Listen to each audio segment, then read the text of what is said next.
आप जानते हो खुदा अटैचमेंट के क्यों खिलाफ है? क्यों वो कहता है कि मैं जलन रखने वाला परमेश्वर?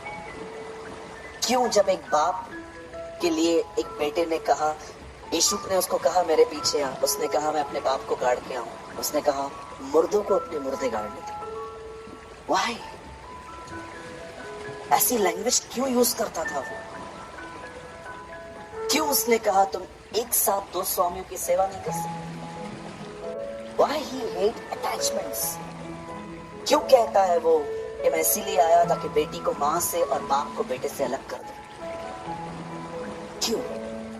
मैं इसलिए नहीं आया कि तुम शांति पाओ, मैं इसीलिए आया ताकि तुम पे तलवार चलाऊं। ये उसके कलाम में लिखी बातें हैं। आप जानते हो क्यों परमेश्वर इन सारे अटैचमेंट्स के जो चीजें हैं, जैसे कि आज आप जानते होंगे बहुत सारे बॉयज और गर्ल्स जिस रिलेशनशिप्स में हैं, क्यों आज जब वर्ड चलता है तो आप कंफर्टेबल फील नहीं करते हो? आपको लगता है कि मुझे चुप रही है बातें। You know why? It is impossible कि आप किसके साथ अटैचमेंट में हो और उसके साथ साथ आप खुदा के साथ भी रिलेशनशिप रख सकते हो। Impossible। और अगर आपका उसके साथ संबंध नहीं है तो आप उसे जान भी नहीं पाएंगे, और आप जान भी नहीं पाएंगे तो आप स्ट्रांग भी नहीं हो पाएंगे। हमें से हर एक को ये बात समझनी पड़ेगी। कई सारे लोगों को जब मैं कहता हूँ कि brother we never believe in idols, हम मूर्ति पूजा में बिलीव नहीं करते हैं, तो लोग मुझे कहते हैं you people are very narrow, तुम लोग है ना बहुत छोटे मन के लोग हो। हम देखो, हम मानते हैं सबका मालिक एक ही है, तुम यहाँ से जाओ हम वहां से आएंगे, लेकिन कभी कभी हमें रुककर पूछ लेना चाहिए कि क्यों हम बिलीव नहीं करते हैं आइडल्स पे?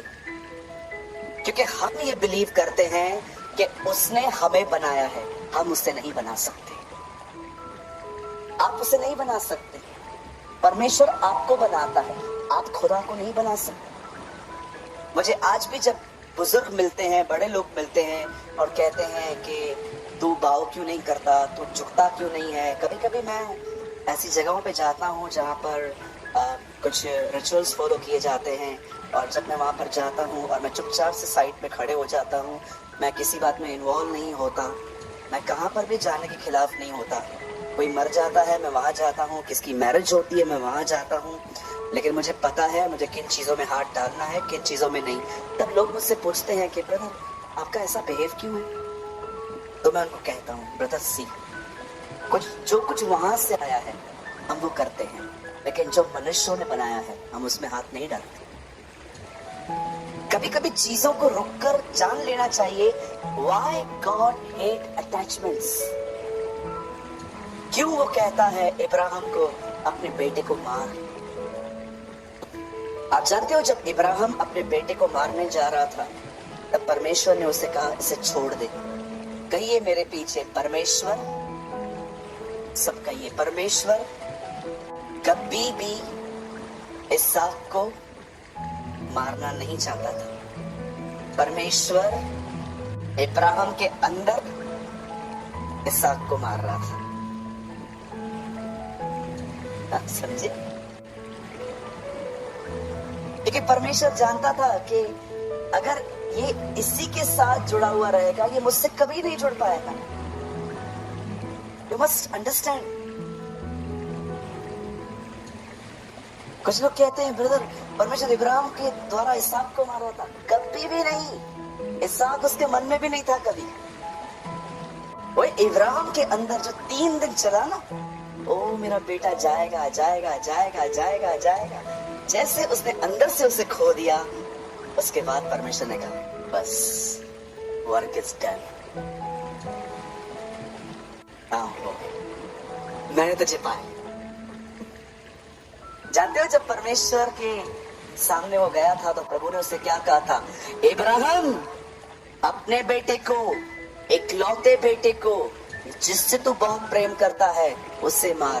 प्रभु ने 4 लाइंस कही थी, लेकिन जब वो उस पहाड़ पे गया तब खुदा ने अपनी लैंग्वेज ही चेंज कर दी। तब परमेश्वर ने कहा इब्राहिम सुन, हाँ अपने बेटे को इकलौते बेटे को मत मार। आप पढ़ के देखिए, दूसरी बार ये लाइन वहां पर मिसिंग है, जिससे तो प्रेम करता है, क्योंकि इब्राहिम परमेश्वर जान गया वो मुझसे प्यार कर। आमीन। The ultimate thing, the main thing, why Jesus die on the cross, यीशु क्यों मरा? परमेश्वर ने आपके लिए अपनी जीवन इसलिए नहीं दिया कि आप वापस आपके सिंस फॉरगिव हो सके, आपके पाप क्षमा हो सके। चलो हम वापस नए पापों का अंबार लगाएंगे। No no no no no.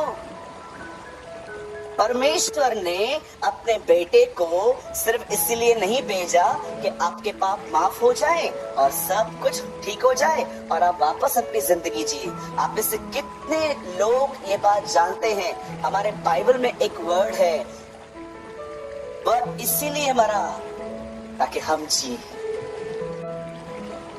आइए, कितने लोगों ने वचन पढ़ा है? वह इसीलिए मरा ताकि हम जिए। पढ़ा है आपने ये वचन? कितने लोगों ने पढ़ा है? हाथ तो उठाइए, कितने लोगों ने पढ़ा है?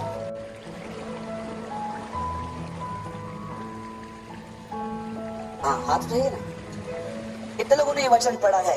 वह मरा ताकि हम जिए। दिखाओ किधर लिखा है। मैंने मेन वर्ड ही निकाल दिया वहां से, जो सबसे इंपॉर्टेंट था। वह इसीलिए मरा ताकि हम उसके लिए जी। दिस इज रिटन, उसके लिए।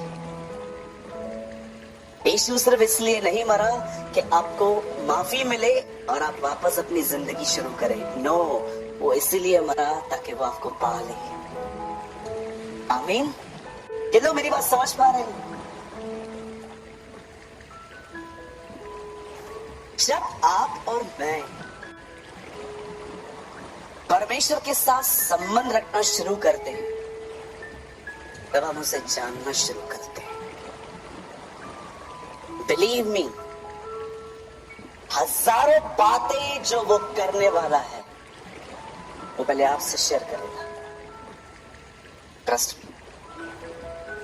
वो आपको बताएगा मैं ऐसा करने पर।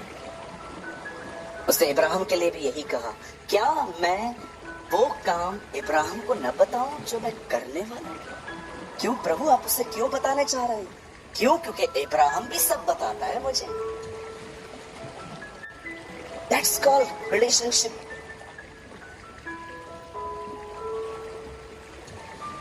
यही मैं समझाना चाह रहा था पहली मीटिंग में, कि आप अपने लाइफ में कुछ चीजों से थोड़े अलग हो जाओ। सुनिए,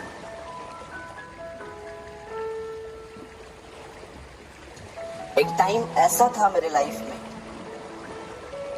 जब परमेश्वर ने मुझे मेरे अच्छे दोस्तों से भी अलग कर दिया। बोलिए अच्छे। आप कहेंगे अच्छे तो थे वो, फिर क्यों अलग किया? अच्छे थे, खुदा के करीब नहीं थे। ट्रस्ट में मुझे परमेश्वर ने कहा, आज के बाद तेरा इनके साथ सिर्फ हाय हेलो होना चाहिए। घंटों भर तू इनके साथ बिताता है, आई डोंट वांट इट। एक समय ऐसा था जब परमेश्वर ने मेरे अंदर से खाने पीने का पूरा प्रेम निकाल दिया। आपने देखा होगा आज की जनरेशन बहुत खाना खाती है। बोलिए, बहुत खाना खाती है। देखा होगा ना आजकल फूड कितना ज्यादा हो गया है। इतने सारे आज रेस्टोरेंट्स खुल गए हैं। हमारी बहनें फोन लेके मस्त किचन में खड़ी हो जाती हैं, पॉज कर